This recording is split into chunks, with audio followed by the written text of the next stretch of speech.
On constate notamment au sein de l'école une mutation très inquiétante. Bien, salut à toi. Aujourd'hui, je voudrais te donner 4 preuves que nous sommes en train de marcher progressivement à la guerre.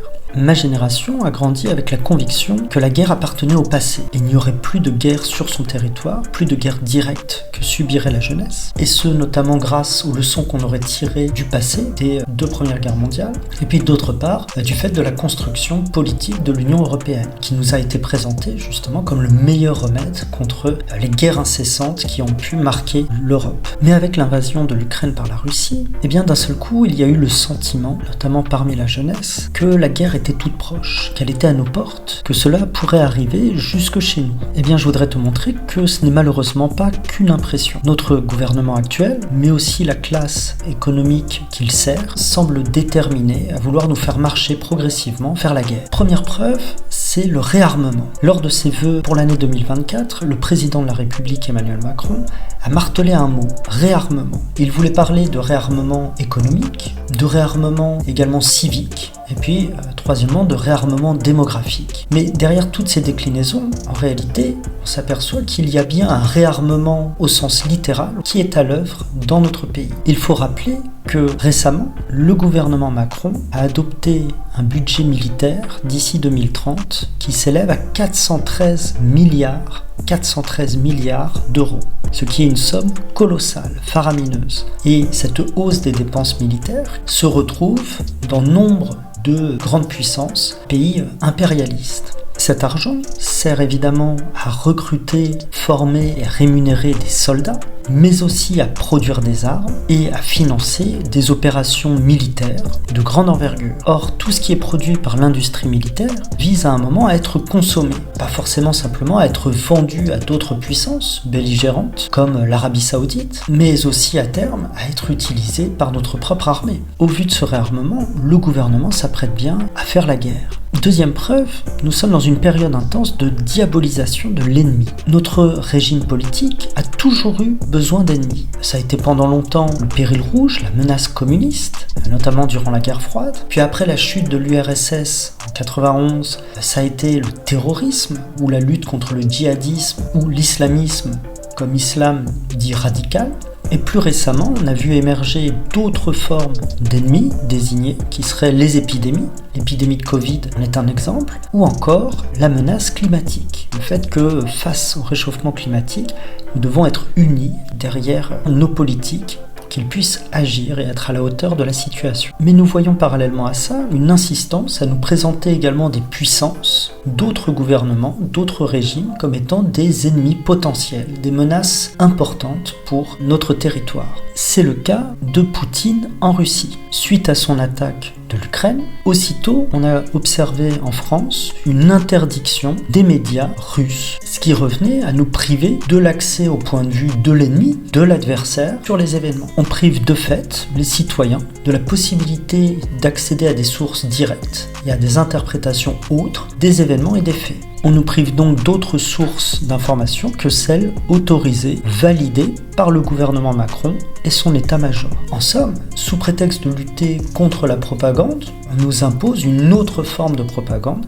qui est celle favorable aux intérêts du gouvernement français. On a constaté également une pression très forte exercée sur les discours qui refusaient cette diabolisation, qui refusaient ce manichéisme, c'est-à-dire le fait de désigner 2 camps, un camp du bien et un camp du mal, en considérant que Poutine est le mal et que Zelensky, le chef de l'Ukraine, le camp du bien. En refusant cette diabolisation, bien, il s'agissait aussi de refuser l'union sacrée recherchée par Macron et son gouvernement, une union sacrée derrière lui comme chef de guerre, chef militaire, à même de surmonter la situation de crise. Cette recherche d'union sacrée est une constante dans l'histoire, dans les périodes de guerre, de la part des gouvernements. Mais on constate que c'est aussi une constante du gouvernement Macron depuis 2017, où il s'agissait de chercher sans arrêt une union sacrée derrière le chef, dans la lutte contre le terrorisme, l'épidémie de Covid, le réchauffement climatique, face aux difficultés à obtenir cette union sacrée, les voix discordantes ne se taisant pas pour autant, quoi de mieux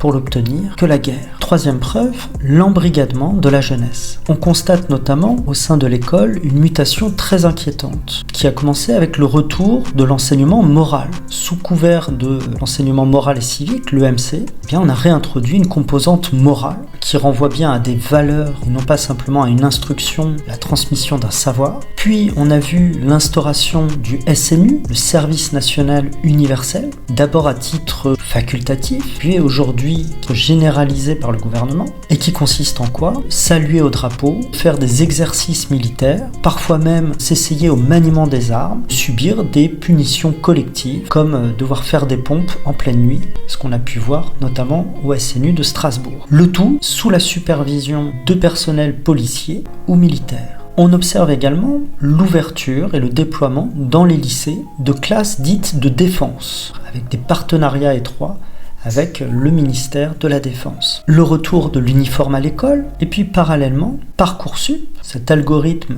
a trié, classé les élèves et a sélectionné celles et ceux qui auront le droit, le privilège d'accéder à des études supérieures de leur choix. Parcoursup qui remet en cause le libre accès de la jeunesse aux études supérieures. Qu'est-ce qu'on constate à travers toutes ces mesures? C'est que nous avons une jeunesse qui se trouve progressivement poussée dans les bras de l'armée. Donc on voit un retour par la petite porte de la Grande Muette et parallèlement une éviction, notamment pour la jeunesse issue de milieux populaires, hors des bancs de l'université ou du supérieur. Le tout sur fond de valeurs patriotiques et de discipline militaire. Ce qui nous amène à la quatrième et dernière preuve, c'est un retour en force du nationalisme et du patriotisme. À l'école aussi, l'apprentissage de la Marseillaise est remis sur le devant. Mais nous avions déjà observé par le président de la République une réhabilitation du maréchal Pétain, le chef de l'État français sous l'occupation, responsable largement de la collaboration avec l'Allemagne nazie, l'adoption récemment d'une loi immigration qui revient à remettre en cause le droit du sol, principe fondamental issu de la Révolution française, et qui instaure une citoyenneté à deux vitesses, avec des droits inégaux entre des citoyens et des citoyennes nationaux, et d'autre part des travailleurs et des travailleuses issus de l'immigration, ce qui revient à stigmatiser ces travailleurs immigrés. Le tout sur fond d'une montée en puissance de l'extrême droite, une extrême droite qui est donnée grande favorite des élections européennes de juin 2024, ce qui nous montre aussi que le gouvernement Macron, loin d'avoir été un barrage contre l'extrême droite, en est l'antichambre, le tremplin, ne cessant de lui dérouler le tapis rouge en adoptant les mesures les plus réactionnaires du programme du Rassemblement national. Concluons, réarmement, union sacrée derrière un président en chef de guerre, embrigadement de la jeunesse et nationalisme exacerbé. Que manque-t-il à l'actuel gouvernement pour nous la faire à la Mussolini? Voilà pour les 4 preuves que le gouvernement cherche progressivement à nous amener à la guerre. Dis-moi en commentaire ce que tu en penses. Et si je t'ai donné à réfléchir, n'hésite pas à mettre un pouce sous la vidéo et à t'abonner à la chaîne.